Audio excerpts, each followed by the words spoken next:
না না, এটাকে কালা ভোলা ভেবে ভুল করবেন না। এটা হচ্ছে আসামের একটা জনপ্রিয় রেসিপি, তিল দিয়া মুরগি। বাড়িতে একবার বানিয়ে খেলে এর প্রেমে পড়ে যাবেন। নমস্কার বন্ধুরা, আমার চ্যানেলে সকল দর্শক বন্ধুদের স্বাগত জানাবো আরেকটি নতুন পর্ব দেখার জন্য। পাশাপাশি অনুরোধ করব, ভিডিওটা যদি ভালো লেগে থাকে বন্ধু বান্ধব আত্মীয় স্বজন সবার সাথে শেয়ার করতে ভুলবেন না। সাথে ভিডিওতে একটা লাইক আর চ্যানেলটাকে সাবস্ক্রাইব করারও অনুরোধ রইল। আসুন তবে মেলা বকবক না করে এক নজরে সম্পূর্ণ ভিডিওটা একবার দেখে নেওয়া যাক। প্রথমে এই প্লেটের মধ্যে আমি একটা মশলা রেডি করে নেব। দিয়ে দেব 1 চা চামচ জিরে গুঁড়ো। জিরেটা শুকনো খোলায় হালকা টেলে নিতে হবে, এতে করে রেসিপির ফ্লেভার বেশি আসবে। সাথে দিয়ে দেব 1 চা চামচ ধনে গুঁড়ো। ঝালের জন্য দিয়ে দিচ্ছি 1 চা চামচ শুকনো লঙ্কার গুঁড়ো। সব কিছু একটু নাড়াচাড়া করে জল দিয়ে ভিজিয়ে আমি সাইডে রেখে দেব। ভিজিয়ে রাখার কারণে মশলাটা বেশ ফুলে উঠবে। 5 মিনিটের জন্য সাইডে রেখে দিলাম। প্লেটটা সাইডে রেখে দিয়ে এবার একটা ফ্রাই প্যান বসিয়েছি। ফ্রাই প্যানের মধ্যে দিয়ে দেব ছোট 1 বাটি সাদা তিল। সাথে দিয়ে দিচ্ছি ছোট 1 বাটি কালো জিরে।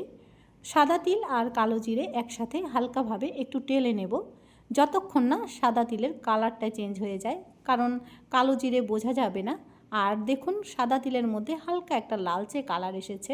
ঠিক এই সময় নামিয়ে আমি সাইডে রেখে দেব। মশলাটা শিলনোড়াতে ফিনিশ করে বেটে নিতে হবে।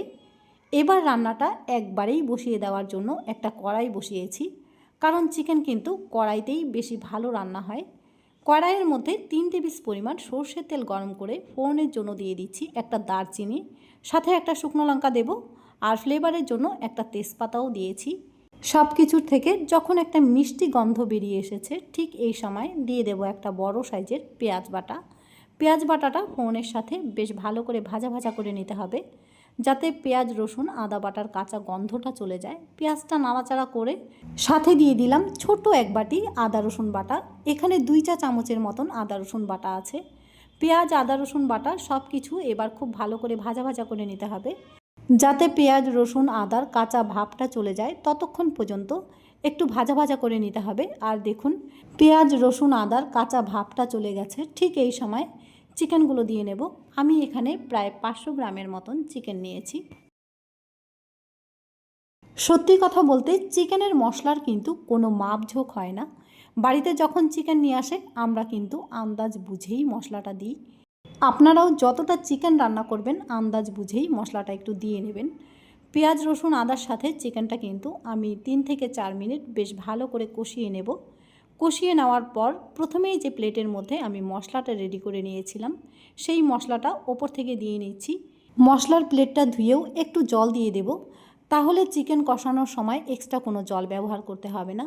মশলাটা দিয়ে নেওয়ার পর এবার চিকেনের স্বাদ মতো লবণ একবারেই দিয়ে নিচ্ছি, লাগলে পরে আরেকটু দিয়ে নেওয়া যাবে। হাফ টিস্পুনের মতন দিয়ে দেব হলুদ গুঁড়ো। এবার কিন্তু চিকেনের সাথে মশলাটা হাতে একটু সময় নিয়ে লো টু মিডিয়াম আঁচে বেশ ভালো করে কষিয়ে নিতে হবে, যতক্ষণ না মশলার থেকে তেল ছাড়তে শুরু করে। আর এই যে দেখুন আমার মশলার থেকে কিন্তু খুব সুন্দরভাবে তেল রিলিজ হতে শুরু করেছে। ঠিক এই সময় আমি কালো জিরে বাটাটা দিয়ে নিলাম, কিংবা কালো জিরের সাথে যে সাদা তিলটা আমি ভেজে নিয়েছিলাম শিলনোড়াতে একটু পাতলা করে বেটে দিয়ে দিচ্ছি। মশলাটা দিয়ে নেওয়ার পর আবারও লো টু মিডিয়াম আঁচে 3 মিনিটের মতন কষিয়ে নেব। চিকেনের সাথে মশলা এত ভালো করে কষিয়ে নিতে হবে যাতে চিকেনের সাথে মশলা কষাতে কষাতে চিকেনটা হাফ সেদ্ধ হয়ে যায়। চিকেন রান্নার সময় হাতে একটু সময় নিয়ে লো টু মিডিয়াম আঁচে চিকেনের সাথে মশলা যত ভালো করে কষিয়ে নেবেন রান্নার স্বাদ কিন্তু ততটাই বেশি আসবে। তিল বাটাটা দিয়ে নেওয়ার পর মশলার সাথে চিকেন 3 মিনিটের মতন কষিয়ে নিয়ে গ্রেভির জন্য 1 গ্লাস পরিমাণ উষ্ণ গরম জল দেব, কারণ আমি চিকেনের মধ্যে কিন্তু সবসময় একটু গরম জল ব্যবহার করি। ঝোলটা দিয়ে নেওয়ার পর মিডিয়াম আঁচে 15 মিনিটের জন্য ঢাকা দিয়ে রেখে দেব। এতে করে চিকেনটা ভেতর থেকে সুন্দরভাবে সেদ্ধ হয়ে যাবে। মাঝে মধ্যে ঢাকনা খুলে একটু ওপর নিচ করে নেড়ে দিবেন। আর ঢাকনা খুলে নিয়ে দেখুন গ্রেভিটা কিন্তু অনেকটাই ঘন হয়ে এসেছে। এই রেসিপিতে একটা গা মাখা ঝোল করেই নামিয়ে নিতে হবে। তাই আমি নামানোর আগে ফ্লেভারের জন্য হাফ টিস্পুন পরিমাণ গোলমরিচের গুঁড়ো দিয়ে দেব, আর সাথে হাফ টিস্পুন পরিমাণ দিয়ে দিচ্ছি গরম মশলার গুঁড়ো। এই মশলাগুলোর পরিমাণ একটু কমই রাখতে হবে। এবার তরকারিটা বেশ মজিয়ে আর জমিয়ে রান্না করে নামিয়ে নিলেই আসামের জনপ্রিয় রেসিপি তিল দিয়া মুরগি আমাদের পরিবেশন করার জন্য একদম রেডি হয়ে গেছে। গ্যাসটাকে অফ করে দিয়েছি।